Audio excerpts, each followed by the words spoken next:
आज एक बड़ा अच्छा इम्पोर्टेंट ऑपरेशन हुआ है, इसलिए हम सोचे आप लोगों से शेयर करें। कल शाम में एसओजी श्रीनगर ने एक टेक्निकल इनपुट जनरेट किया, जिसके बेसिस पर उत्तर हुल बडगाम में एक जॉइंट ऑपरेशन लॉन्च किया गया। आर्मी, पुलिस, सीआरपीएफ, आर्मी और बडगाम पुलिस सारे मिलके, और रात में 3 बजे इनकाउंटर शुरुआत हो गई और आज तीनों टेररिस्ट मारे गए। तीनों लश्कर तवा के टेररिस्ट हैं जो अपने आप को TRF बोलते हैं। उसमें एक जो इम्पोर्टेंट टेररिस्ट है और जिसका हम सब नाम जानते हैं कि लतीफ़ राथर है, इसका कोड नेम अब्दुल्ला है। ये 2001 में सबसे पहले एक्टिव हुआ था और 2013 तक एक्शन टेरर इंसिडेंट में भाग लिया। उसके बाद ये अरेस्ट हो गया था और पिछले साल दिसंबर 2021 में जेल से हेल्थ ग्राउंड पर ये रिहा हुआ। उसके बाद फिर से एक्टिव हो गया और काफ़ी इंसिडेंट के। मैं 3-4 इंसिडेंट जो कराया है इसके बारे में बात करना चाहता हूँ। सबसे पहले तो यह है कि आप लोग याद कीजिएगा, ये वही लतीफ़ राथर है जो कभी अबू कासिम का राइट हैंड होता था, उसके साथ चलता था। 24 जून 2013 को हैदरपुरा पर आर्मी कन्वा पर एक मेजर अटैक हुआ था। यही लतीफ़ राथर है जो अपने गाड़ी में पहले टेररिस्ट को, पाकिस्तानी को और इरशाद गनी को अपने घर में रखा और अपने गाड़ी में लाके हैदरपुरा तक ड्रॉप किया था, जिसमें कि 8 जवान शहीद हो गए थे, 19 इंजर्ड हो गए थे। उसके बाद 2013 में ही हमारे SHO चरवा थे, SI सबीर अहमद साहब, उस पर अटैक किया था, जिसमें SHO साहब शहीद हो गए थे और 2-3 सिपाही भी जख्मी हो गए थे। उसके बाद जब ये लास्ट ईयर ये रिलीज हुआ जेल से, तो इस साल मई में हम सब जैसा जानते हैं कि जो एक कश्मीरी पंडित थे राहुल भट्ट, जो मुलाजिम थे चरवा तहसीलदार के ऑफिस में, उस पर अटैक किया था कातिलाना। हम लोग इसके पीछे तभी से लगे हुए थे। उसके 2 दिन के बाद, 3 दिन के बाद ये आमिर भट्ट पर अटैक किया था। तो दोनों किलिंग में जो इसके साथ एसोसिएट किया था, जैसे राहुल भट्ट के किलिंग में 2 FTP था, उसको हम लोग पहले मार गिराए थे, और आमिर भट्ट के साथ किलिंग में लतीफ़ के साथ 2 और टेररिस्ट था, उसको मार गिराए थे। ये बच गया था, जैसा जिसका जिक्र बार बार आप लोग भी करते आए, हम भी करते हैं। हम लोग ये मारा गया। आज आमिर भट्ट को भी, राहुल भट्ट को भी इंसाफ मिला है। और सिक्योरिटी फोर्स के लिए, पुलिस के लिए, खास करके आवाम के लिए अच्छी बात है, क्योंकि इसका ज़्यादा अटैक जो होता था सिविलियन पर होता था। 1 साल से हम लोग बात कर रहे हैं, फिर भी आपको अभी तक कंसेप्ट क्लियर नहीं हुआ। ये तो रिनॉन टेररिस्ट है, जो टेररिस्ट 2001 में ज्वाइन किया था, फिर 10 साल एक्शन में रहा, फिर जेल किया, जेल से बाहर आया, उसको हैबिट कैसे मानते हैं? अब फिर से पढ़िए, देखिए हैबिट टेररिस्ट क्या होता है। ये एक्टिव टेररिस्ट, A++ टेररिस्ट था ये। हाँ,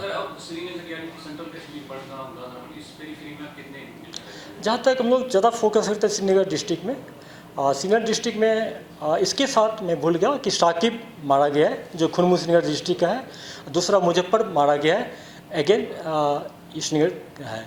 तो अब सिर्फ मोमिन बच गया, एक मोमिन श्रीनगर सिटी में, जो श्रीनगर डिस्ट्रिक्ट का रेसिडेंट है। और इसके साथ साउथ कश्मीर का बासित डार है, ये वही बासित डार है LLT टेररिस्ट, जिसके पीछे हम लोग बहुत लगे हुए हैं, और बहुत जल्दी इसको भी हम लोग न्यूट्रलाइज कर लेंगे। और मैं आपको ये खुशी से शेयर करना चाहता हूँ कि पिछले 2 साल में जितना भी टारगेटिंग के लिए हुआ था, सारे टेररिस्ट मारे गए हैं, उसमें एक बासी डार बच गया है LLT का।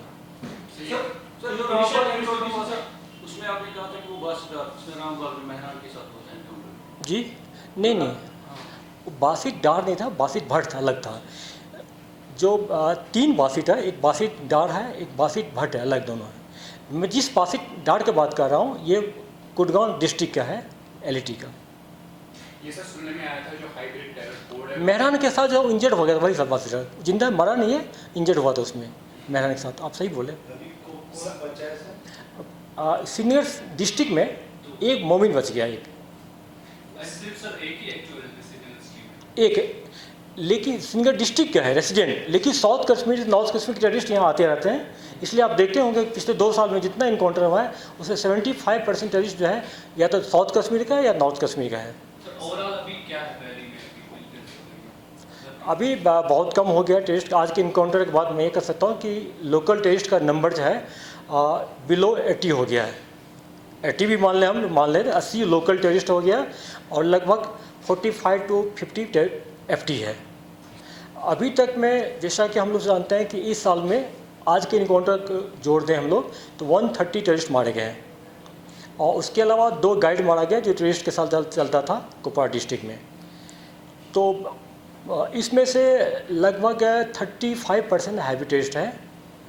हाँ, और ये अच्छी बात है। उसके अलावा मैं भी शेयर करना चाहता हूँ कि जो लोकल टेररिस्ट जो ज्वाइन करता है रिसेंटली, उसका एज लाइफ बहुत कम है। उसमें 35% जो है विदिन मंथ मारा गया है और उसका 50% विदिन 3 मंथ मारा गया है। इसका ये इम्पैक्ट पेरेंट्स को पड़ता है, टेररिस्ट पर ही पड़ता है। इसलिए हम लोग का रिक्रूटमेंट जितना लोग गैस किए थे उतना नहीं हो पा रहा है। हाईरिस्क टेररिस्ट हम लोगों के लिए अब उतना प्रॉब्लम नहीं है जितना पहले हुआ करता था। इसका वजह है कि इसके बारे में हम लोग टेक्निकल सर्वेलाइंस से बहुत खबर निकाल लेते हैं। किसी एक टेररिस्ट को पकड़ते हैं तो इंट्रोगेशन उसका नाम आता है, तफ्तीश के दौरान भी नाम आता है पूरा, खास सोशल मीडिया सर्वेलाइंस से इसका नाम आता है और ह्यूमन रिसोर्सेज से भी कुछ नाम आता है। आज की डेट में हैवी टेररिस्ट जिनकी पुलिस के लिए उतना सरदर्दी नहीं है जितना कि 6 महीने पहले हुआ करता था। Sir, post application of article 370 nature of militancy ये चेंज हो रहा है। अब ज़्यादा से ज़्यादा ये they are attacking non locals and minorities as well. So क्या नेचर ऑफ मिलिटेंसी चेंज हुआ है? Is it a big challenge for you? जैसे कि आपने बोला कि you are dealing with hybrid militancy, but still is it how big challenge is? हाँ, देखिए, हैवी टेररिस्ट फोकस इसलिए आया है कि आप देखते होंगे कि जितना किलिंग हुआ था, सिविलियन हुआ या सिक्योरिटी फोर्स पर किलिंग हुआ था, खासकर पिस्टल से किलिंग हुआ था, उसमें से मैक्सिमम जो किलिंग हुआ था हैवी टेररिस्ट हुआ था। इसलिए बहुत जैसे कि और साइड लेबर हो गया, उसको मारा था श्रीनगर में, तो नए लड़के थे रिसेंटली ज्वाइन किए थे SSG का, वो लोग इन्वॉल्व था। तो नेचर इसलिए चेंज हुआ, 2 चीज़ चेंज हुआ था एग्रेशन हटने के बाद। एक तो हुआ था कि टेररिस्ट अपना मेन आउटफिट नाम नहीं लेता था, जैसे कि LAT वाले अपने को टियारे बोलता था, जेस वाले को कश्मीर टाइगर बोलता था, ऐसे नाम बदल दिया था। MGH बोलता था एजेट वाले अपने को। एक ये चेंज हुआ था कि मेन नाम को हाइड करता था और दिखाने का पर्पस करता था कि इंडिजियस ये एक्शन है, मूवमेंट है, टेररिज्म जो है या इंडिजियस है। दूसरा करता था कि ऐसे टेररिस्ट को लोग यूज करता था किलिंग के लिए, खास करके सॉफ्ट टारगेट के लिए, कि जिस पर किसी को डाउट ना हो। एक बार किलिंग करके वो आम शहरी की तरह, स्टूडेंट की तरह लाइफ जिए और पुलिस को पता करने में दिक्कत हो। जैसे ये हम लोग जो टर्न पॉइंट किए थे जब कृष्णा ढाब पर अटैक हुआ था लास्ट ईयर जनवरी में, तो हम लोग पता नहीं था कि किसने मारा। तो जब CCTV फुटेज को हम लोग देखें तो इसके बारे में पता नहीं था।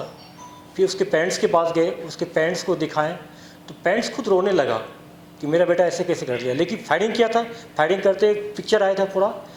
तो चूँकि इसका नाम किसी लिस्ट में नहीं था, थाना के रिकॉर्ड में नहीं था, तो जब उसके मोबाइल को हम स्कैन किए, पूरा इमेज निकाले, तो उसमें दिखाई पड़ा कि ये तो रेडिकलाइज हो गया था, जो ऑनलाइन ट्रेनिंग भी लिया था और किसी के बारे, तो इसको हम लोग नाम दिए थे हैवी टेररिस्ट ने दिए।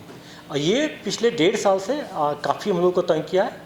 अभी भी हैवी टेररिस्ट है, लेकिन उसमें से 80% लोग को हम जानते हैं, उस पर सर्वेलेंस रखते हैं और या तो पकड़ा जा रहा है या तो इनकाउंटर मारा जा रहा है। अभी आप देखते होंगे कि इस साल कितना पिस्टल वाले पकड़ा गया पूरा, ये हैवी टेररिस्ट नहीं था पूरा।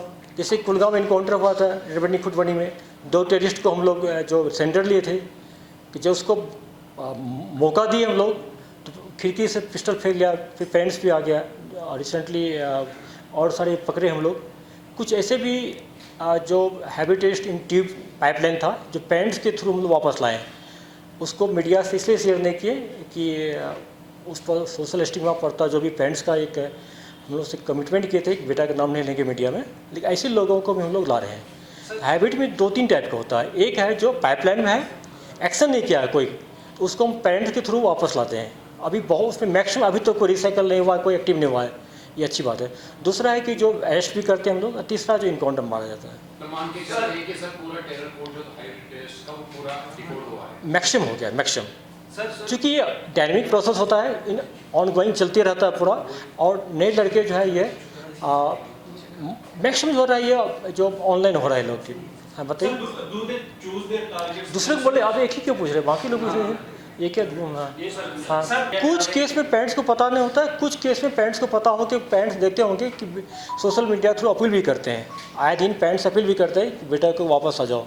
तो ऐसी बात नहीं कि पेरेंट्स भी को पता होता तो बताते हम लोग को, हम लोग भी पता चल जाता है हम लोग को पूरा। सर जो हाइब्रिड पिस्टल्स यूज कर रहे हैं उसमें ये भी कहा गया है कि कुछ लेबल जो है टर्किश लेबल का है पिस्टल है नहीं, हम तो खुद रिकवर किए 15 तो सिटी में किए थे 2 महीना पहले छानपुरा से। वो तो 15 पिस्टल जो था वो टर्की मेड था, बाद में उसके इसको एनआईए को हैंड कर दिए। Sir do they choose their target themselves और उनको हैंडलर टारगेट करें because there have been report? ये तो आप लोग बार बार बता चुके हैं, कोई नई बात नहीं। देखिए पाकिस्तान से उसको डायरेक्शन मिलता है कि एक्स को मारना, फिर बोलता है कि वाई पास जाओ, वाई आपको हथियार देगा। और जो जेड है एक आता है उसका डब्ल्यू जो वीडियो बनाता है, रेकी करता है कि उस किस टाइम आता है किस टाइम जाता है, मूवमेंट पैटर्न क्या है। तो 2-3 लोग मिल के अटैक करता है।